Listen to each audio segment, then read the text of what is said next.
Bring in Sarah Bedford, investigative editor at the Washington Examiner, and Jack Calavertinos, former senior official at HHS. Thank you both for coming in. To you first, Jack, I want to put this poll up here because this is the issues the GOP handle better than Democrats. You talk about the numbers here, some good numbers. Border security plus 24, national security plus 20, inflation plus 12, foreign policy plus 12, and crime plus 12. I mean, kind of what you look at when you can consider the party of law and order, Jack.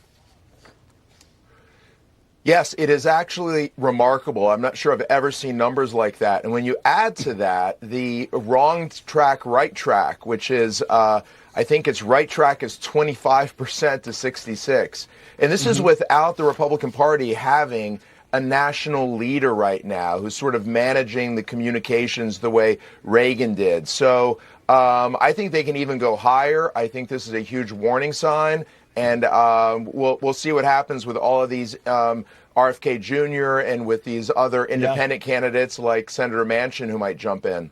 Yeah, RFK Jr., by the way, becoming a bigger and bigger factor. Now to the issues that Democrats handle better, Sarah. You got transgender issues leading the pack there, plus 24, abortion plus 19, climate change plus 18, anti-Semitism plus 9. Not quite sure where they got that one because the Democratic Party pretty much divided now over the war in Israel. But your thoughts on the numbers overall?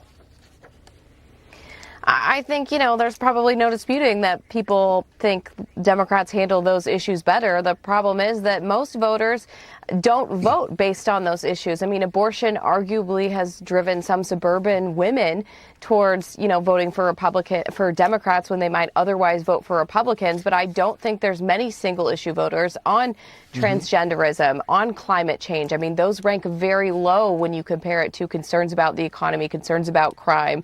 So the fact is that Republicans are leading on all the issues that are driving voters to the polls, that are motivating their votes.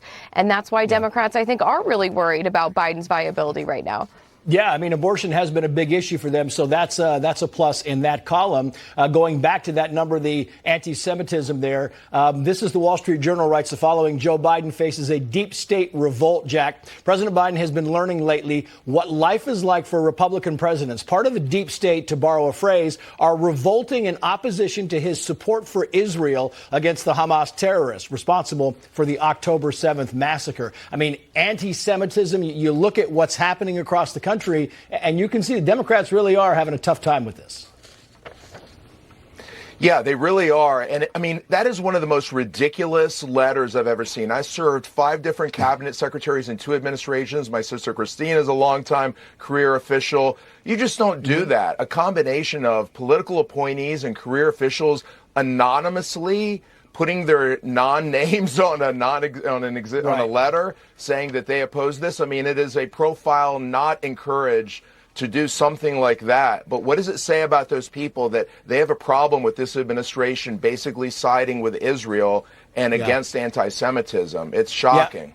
And then for clarity, you were talking about the letter signed by 400 Biden administration officials, against his policy in the Middle East. Lastly, the Secretary of State said this to his staff. Message, quote, "We are listening. What you share is informing our policy and our messages. I know that for many of you, the suffering caused by this crisis is taking a profound personal toll." Again, talking about that letter signed by 400. But he seems to be intimating here, Sarah, that we support Israel, but boy, we're listening to other ideas.